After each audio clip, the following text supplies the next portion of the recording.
তোকে আমি ছাড়বো না। টনি, সালমা তুই এসছো, তুই জানো সালমা, এক সময় মেয়ে আমার আব্বাকে মেরে ফেলিছে, বসতে দেবো না। তুই আমার পাশে থাকবো না সালমা,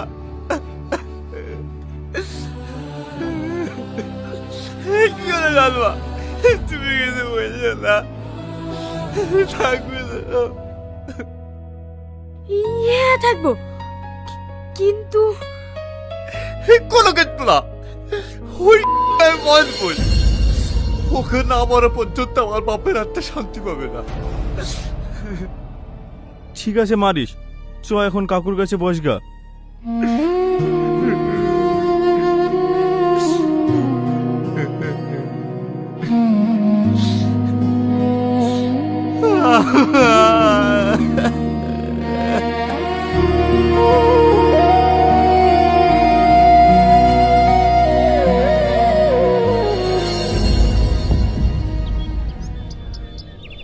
ভাই, কালকে যে মেয়েটা আমার আব্বাকে ধাক্কা মেরেছে, ওই মেয়েটাকে আপনি চেনেন?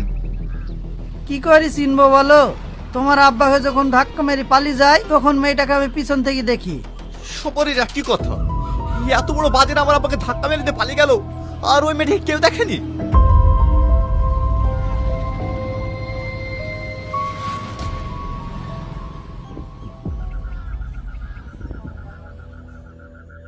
ভাই, কালকে একটা মেয়ের কারণে এই বাচ্চার একটা অ্যাক্সিডেন্ট হয়েছে, ওই মেয়েটাকে আপনি চেনেন? না না, ও সব কিছু দেখিনি। অনেক রাত হয়ে গেছে, চলো বাড়ি চলো।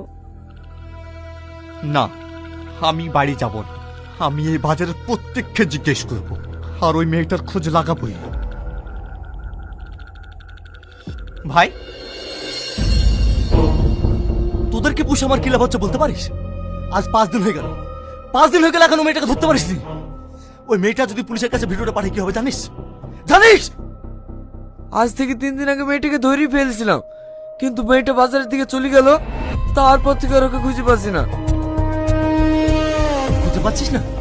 ও মানুষ, পেট্রোল না জড়িয়ে গেছে, মেয়েটা এলাকাতে আছে, যা খুঁজে বের কর। ঠিক আছে বস।